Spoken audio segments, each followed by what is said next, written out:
বাহাত্তরের সংবিধান যেন রাজনীতির ময়দানে এমন এক মায়াবী মধু, যাহার পরতে পরতে কেবলই ক্ষমতার নিরঙ্কুশ মিষ্টতা লুক্কায়িত। যাহারাই মসনদে আরোহণ করে তাহারাই এই সুধাপাত্র আকণ্ঠ পান করিয়া তৃপ্তির ঢেকুর তোলে। পক্ষান্তরে যাহারা বিরোধী শিবিরের তপ্ত রোদে পুড়িতে থাকে, তাহাদের চক্ষে ইহা এক বিষাক্ত কাঁটা। ক্ষমতার স্বাদ হইতে বঞ্চিত হইলেই তাহারা এই পবিত্র গ্রন্থটিকে ছুঁড়িয়া ফেলিতে চায়, প্রমাণ করিতে চায় ইহা এক জরা জীর্ণ অকেজ দলিল।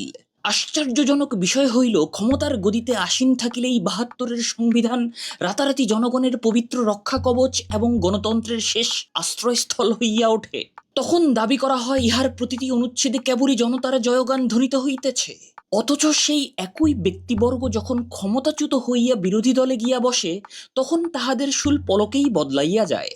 তখন এই একই সংবিধান আর জনগণকে ন্যূনতম নিরাপত্তা দিতে সক্ষম নহে। তখন ইহা পরিণত হয় কেবলই স্বৈরতন্ত্রের হাতিয়ারে। বস্তুত এই সংবিধান যেন সুবিধাবাদীদের নিজস্ব দর্জি বাড়ির সেলাই করা এক আশ্চর্য পোশাক।